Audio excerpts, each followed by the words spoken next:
Alright guys, welcome to an install video for the Xcessive Manufacturing throttle lock for your 2JZ-GE.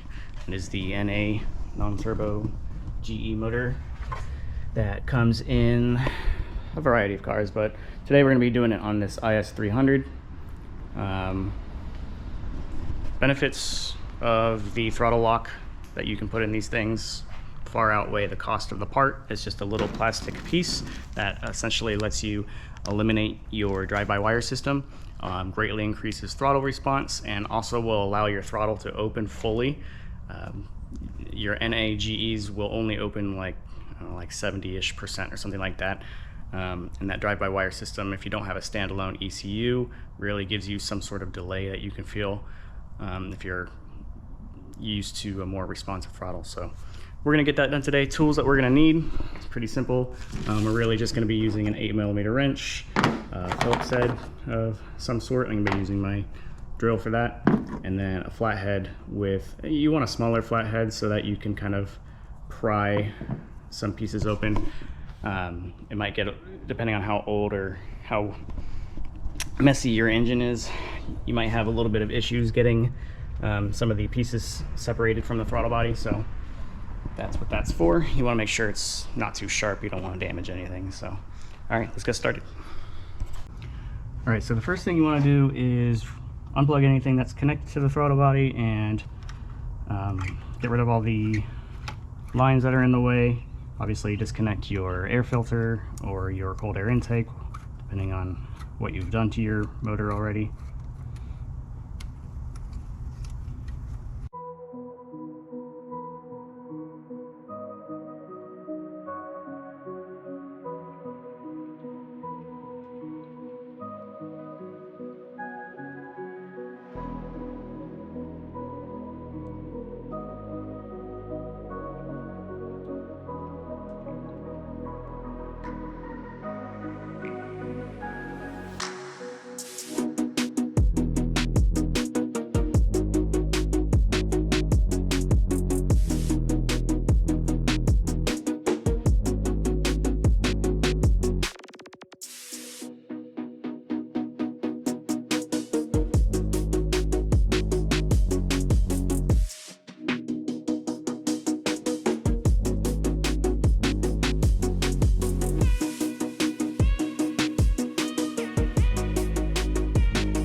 You need a 10mm to remove this bracket. It's just easier to do off the car than trying to get behind the throttle body while it's in the car.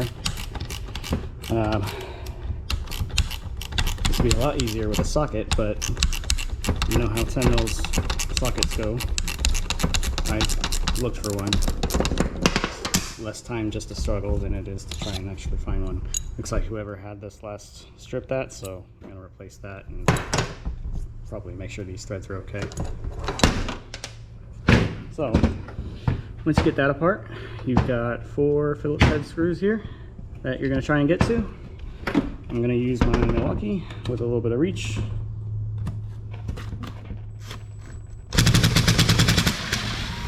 A little bit of power behind it because these are probably pretty corroded on there.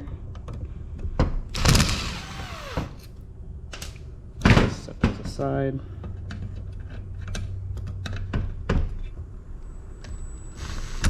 This one's hard to get to.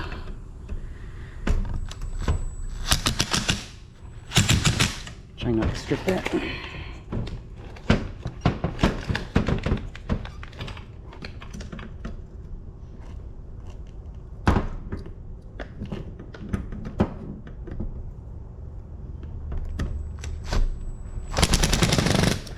Alright. Do that one by hand. This is where the 8mm comes into play. There are little locking tabs on there, which is why I can't get that. So you're gonna have to bend these out of the way. And we just do that with our flathead. Just bend them out.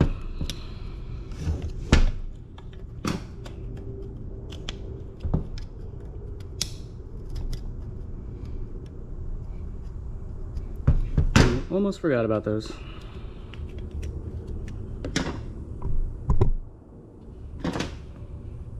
Alright, let's try this again.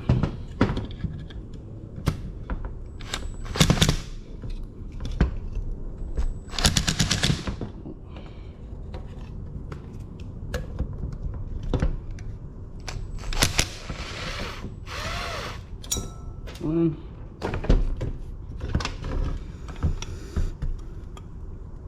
See if we can't get in there. Let's get a wrench.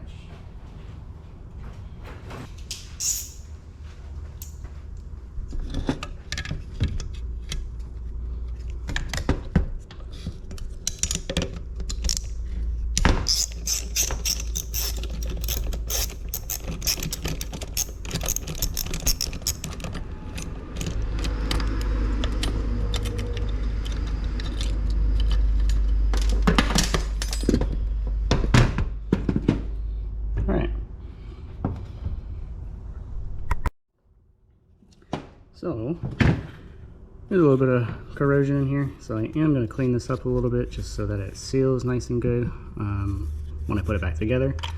But as you can see, this pattern here almost looks just like this. And what this is going to do is it's going to slide right in there, and it's going to actually fit perfectly and lock it into place like so. It actually sits in there pretty nice like that. And then what happens is when we put the throttle back on, throttle body, it's going to allow us to turn this mechanically all the way open, like so.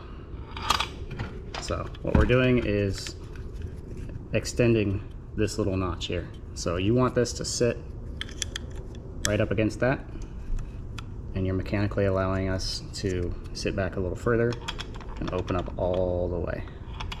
Okay, so these wings, you see these little grooves in there, they match up to here, just like that.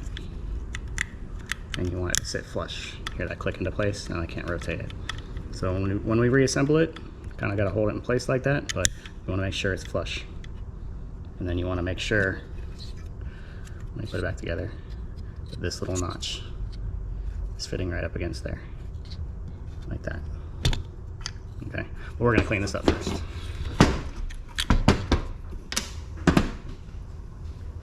All right, so cleaning this up, I'll just use some alcohol to get off the plastic. But I really want to deburr this. If you just have sandpaper or perhaps a Scotch-Brite pad or something like that, and yours is not too damaged, I've got some scuff marks here, then you can just clean it up that way. Most of it's just coming off, but I've got this air tool with this scuff pad here, and it'll just make it quicker for me, so that's what I'm going to use.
Alright, so while you have this apart, do it right.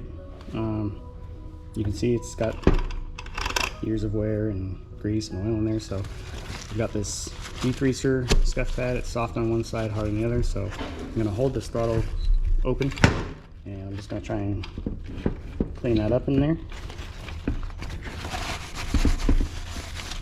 And you see it just comes right off.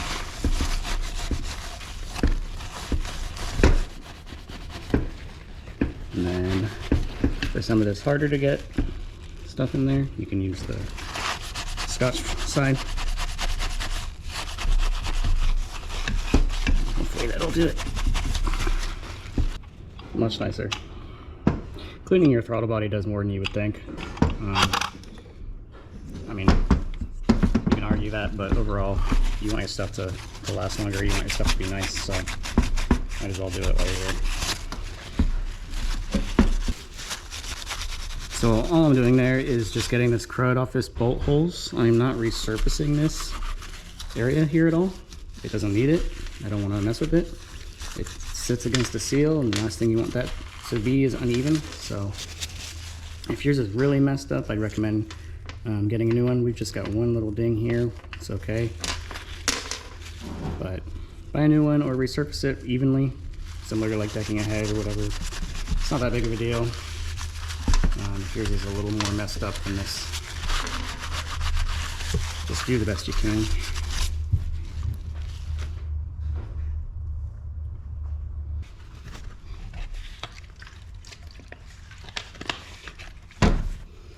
And I am going to wipe this all down inside with a little more alcohol, isopropyl alcohol. And that's going to dry up all of the degreaser. We don't want that degreaser to stay in that throttle body at all. So the alcohol will mix in with anything in there and quickly dry it up, any moisture.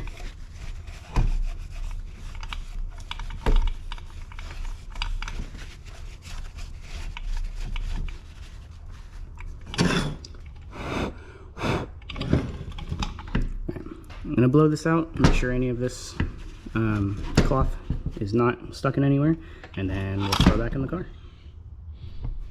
Okay, everything goes back on in the reverse order.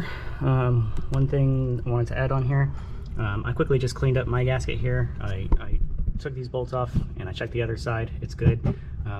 This one has to come off as well if you want to do that. It's a little tricky. You need like a reverse Torx bit. So if you don't have that, it's not that big of a deal. Just leave the seal there and clean this side if you can. Make sure there's no cracks or anything between these seals. You don't want these two holes to mix. So you'll have to buy a new throttle body gasket if you see any damage there. Other than that, just clean it up and then mount it on same way.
And everything's back together just as it was. Even the throttle position sensor still goes plugged back in. Don't forget all of your lines and everything, especially this little guy back here. You can, once you put the throttle body in, it can be easy to forget that once you see the line sitting there. So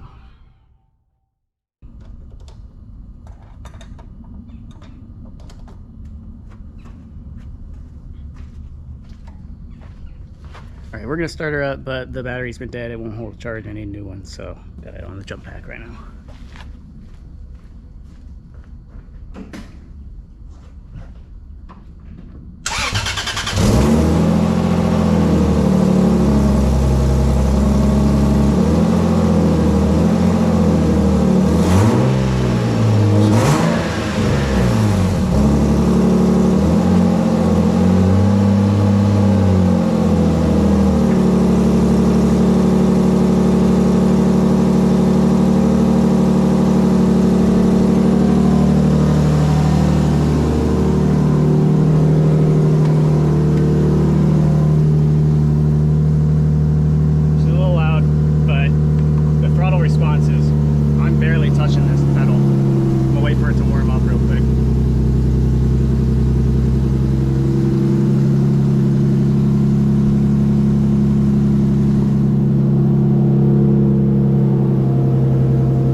Throttle response is much better. I'm very happy with that effect. Let's turn this off. Yeah, so that's it, guys. Thank you for watching this install video. If you are into drifting, check out my channel. Please subscribe, hit that notification bell. I do mostly like webisode type stuff, you know, 10 to 30 minute videos of me drifting and then vlogging and then some shop stuff and all sorts of things. So thanks for watching and hope this helped you. If you have any issues with the install or share any feedback, please hit me in the comments. Thanks.